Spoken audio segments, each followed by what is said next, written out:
जय श्री कृष्ण। ईश्वर की कृपा सबों पे बनी रहे। सबों का स्वागत और हार्दिक अभिनंदन। इस चैनल के माध्यम से हम सनातन धर्म पर सरल और ग्राह्य भाषा में चर्चा करने की चेष्टा करते हैं। आज हम श्रीमद् भगवद गीता पर चर्चा को आगे बढ़ाते हैं। 700 श्लोकों वाला 18 अध्यायों में विभक्त यह अद्भुत ग्रंथ विश्व के सर्वश्रेष्ठ ग्रंथों में एक है। इसमें भगवान श्री कृष्ण द्वारा अर्जुन को युद्ध भूमि में दिया गया संवाद के रूप में ज्ञान समाहित है। यह ज्ञान अनादिकाल से मानव समाज को उचित राह दिखाते रहा है, आगे भी दिखाता रहेगा, क्योंकि यह ज्ञान शाश्वत है, अपरिवर्तनशील है। अब देखें तो महाभारत का महासंग्राम शुरू होने वाला है। सेनाएं सज गई हैं, पर पांडव सेना के प्रमुख योद्धा अर्जुन मोहग्रस्त हो गए, मनोवैज्ञानिक समस्याओं से घिर गए और नहीं लड़ने का फैसला कर लिए। भगवान ने उन्हें कर्तव्य से विमुख होने से मना किया। अर्जुन को उनके शास्त्रोचित न्यायोचित कर्म करने के लिए प्रेरित करते हैं। अर्जुन की समस्याओं को समझकर बहुत ही सहज और मनोवैज्ञानिक ढंग से अर्जुन को कर्म करने के लिए प्रेरित करते हैं। श्री भगवान ने अर्जुन को कर्म, भक्ति और ज्ञान को सही परिप्रेक्ष्य में समझाया। अभी तक हम लोग अध्याय 1 से अध्याय 8 तक पर चर्चा कर चुके हैं। हमने देखा है कि अध्याय 1 से अध्याय 6 तक भगवान ने कर्म की शिक्षा दी, निष्काम कर्म यानी बिना फल के इच्छा के कर्म करने को कहा, सब कुछ ईश्वर को समर्पित करने के लिए कहा, मन और इंद्रियों पर काबू करने की सलाह दी, कर्म संन्यास की अपेक्षा कर्म योग और भक्ति को अच्छा बताया। अब भगवान अध्याय 7 से अध्याय 12 तक अर्जुन को ईश्वर के बारे में बताते हैं, या यूं कहें अपने को ही व्याख्यात करते हैं। हम लोगों ने देखा कि अध्याय 7 और 8 में श्री भगवान ने ईश्वर के आयामों को बताया, अपने निराकार और साकार स्वरूप को समझाया, अपने भौतिक और आध्यात्मिक प्रकृति से अवगत कराया, निम्न और उच्च शक्तियों के बारे में बताया। भगवान ने अर्जुन को श्रद्धा का महत्व बताया, उनसे पूर्ण रूप से जुड़ने की भी सलाह दी। अब यह स्वाभाविक है कि भगवान क्यों ये सब बता रहे हैं। इसका उत्तर शायद यह है कि भगवान उन्हें मानसिक द्वंद्व की स्थिति से निकालकर कर्म करने के लिए प्रेरित कर रहे हैं। भगवान अर्जुन को मानसिक रूप से तैयार भी कर रहे हैं कि वह भगवान के विश्व रूप को देख सके, जो भगवान आगे दिखाएंगे। अब हम अध्याय 9 पर चर्चा प्रारंभ करते हैं। इसमें कुल 34 श्लोक हैं और इसे राज विद्या योग के नाम से भी जाना जाता है। इस अध्याय में श्री भगवान अपने द्वारा दिए गए ज्ञान को और स्पष्ट करते हैं, अपने साथ जोड़ने का उपाय बताते हैं और समझाते हैं कि वो उन पर यानी भगवान पर पूर्ण श्रद्धा रखने वाले को सहर्ष स्वीकार करते हैं।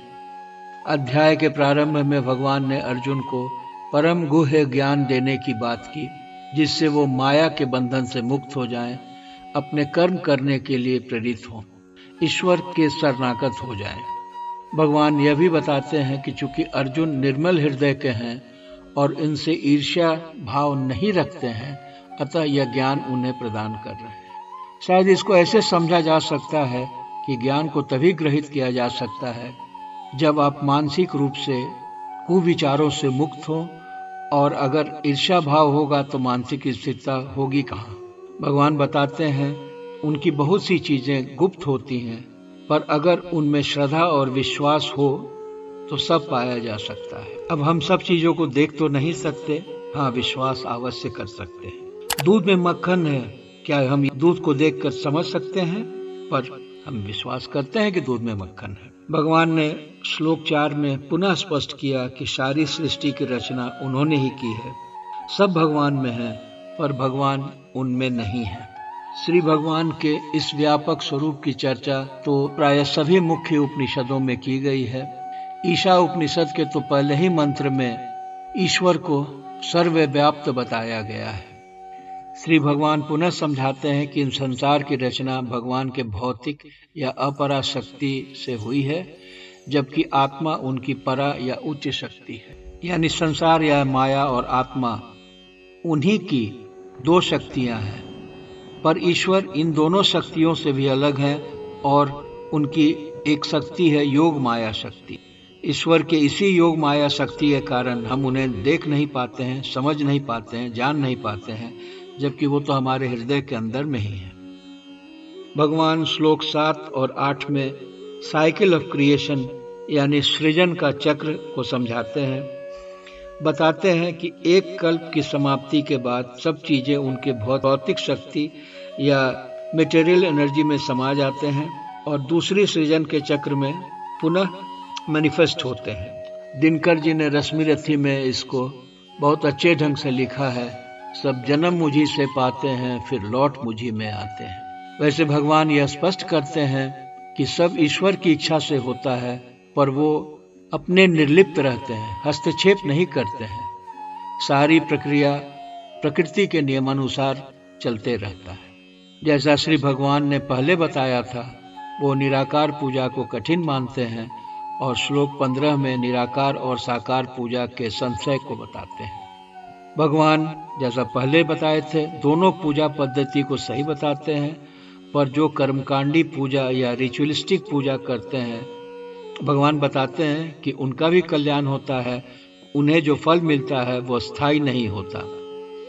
वे जन्म और मृत्यु के चक्र में उलझे रहते हैं, पर जो उनकी निराकार स्वरूप की पूजा में संलग्न रहते हैं, उनसे जुड़ना चाहते हैं, वे सदा मुक्त रहते हैं। श्री भगवान अपनी आयामों और विभूतियों को और बढ़िया से समझाते हैं।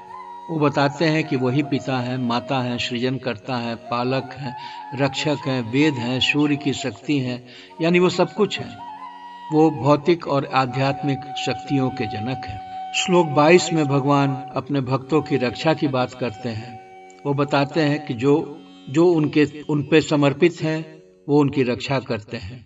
इसी श्लोक का एक अंश है योगक्षेम व्यायामहम, यानी जो तुम्हारे पास है मैं उसकी रक्षा करूंगा। अब ये बता दें कि LIC का मोटो है या ध्येय वाक्य भी है।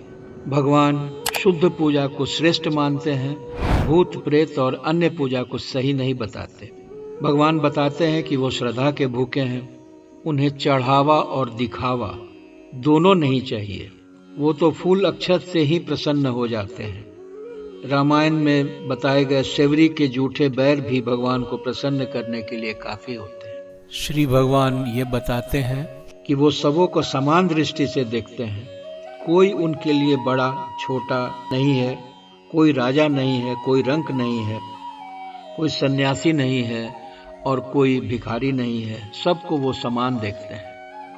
भगवान और ये भी बताते हैं कि कोई गलती करके भी उनके शरणागत हो जाता है तो भगवान उसे सुधारने का मौका देते हैं, उसकी रक्षा करते हैं। अंत में भगवान ये बताते हैं कि अर्जुन को उनके बारे में सोचना चाहिए, उनके शरणागत होना चाहिए और ऐसा करने से वो मानसिक द्वंद्व से बाहर हो जाएंगे और अपने कर्म का निर्वाह कर पाएंगे। जय श्री कृष्ण।